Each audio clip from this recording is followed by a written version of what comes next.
Let's chop it up about Big Daddy Andrew Tate. No homo. Pause. Why did I say that? Fuck. Anyways. Now, I have one big problem with Andrew Tate. Now, regardless of how you guys feel about him, if you like him, you hate him, you love him, or whatnot, I think it would be very ignorant to say that he does not have some good points, some good talking points. You know, you don't have to agree with everything he says, 100% of the things he says. I don't think anyone agrees with 100% of the shit he says. But he definitely be spitting at times. Like, he has put me on a lot of game. Now, once again, doesn't matter how you feel about the dude.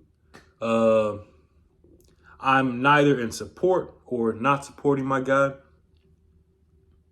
But what I will say, and what I want to speak on, is that his big thing is like we're basically fighting the battle against the Matrix, which I understand. And to some degree, I believe that. I don't know if it is as intentional as he makes it out to be, that they're trying to make us weaker, and it's all this long plan in order to keep us under control and increase their power, and maybe China's going to take over one day. That's why they're feeding us all the social media bullshit, yada, yada, yada, yada, yada. Cool. And maybe that shit is true. I'm not saying it's not. But here's my question. If there is this big organization, or just these people at the top that are controlling society, what can you do about it?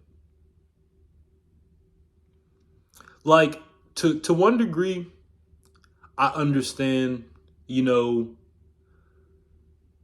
playing your cards right, getting yourself in a situation where you have the most freedom possible, where you're able to go where you want, when you want, hang out with who you want to talk to, all these things, so on and so on. But to go against the grain too much can be very detrimental. I believe that's the biggest place where Tate messed up. Now, I understand that he feels a sense of obligation to spreading the message that he's spreading, which I respect. I 100% respect that. But I want to speak to the rest of us, because none of us are Andrew Tate. None of us are living that sort of lifestyle. And if you are, I don't know what the fuck you doing watching these videos, dog. You winning. But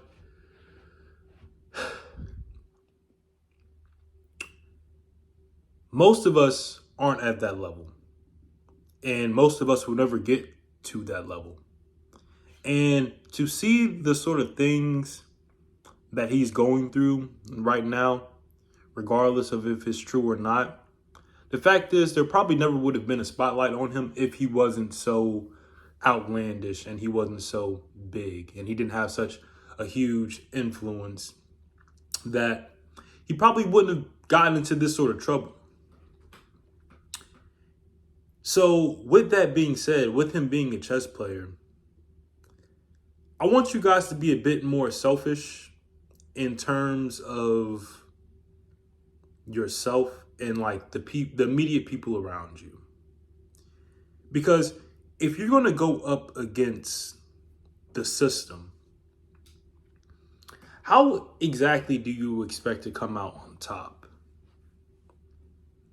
I believe you have to find a way to kind of get in this sort of middle ground.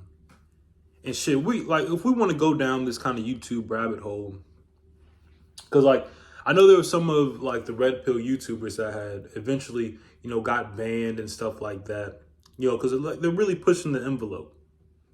And how smart is this?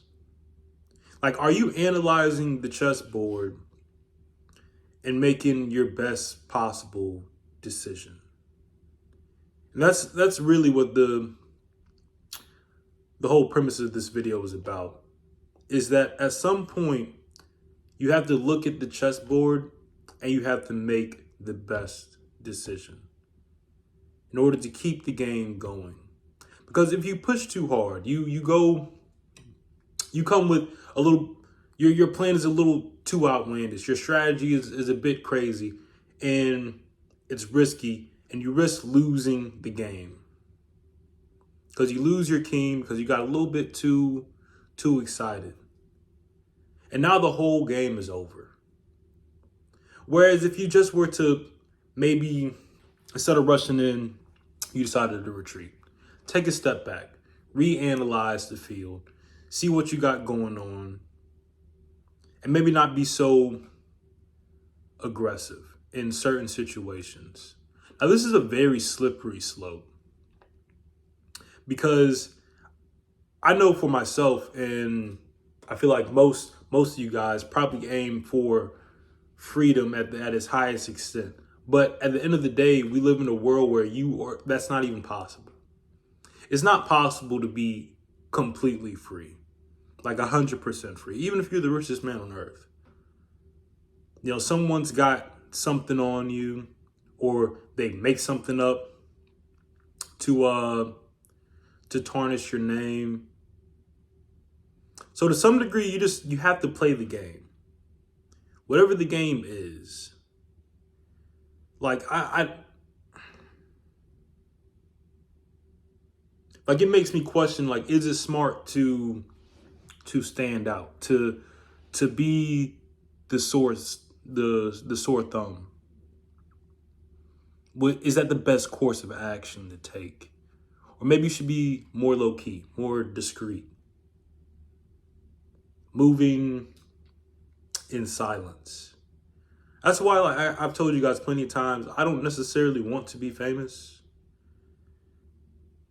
I'm doing the YouTube thing because I understand it, and I spent a lot of time in the space, so I have a decent understanding of how, like, the business shit works around it.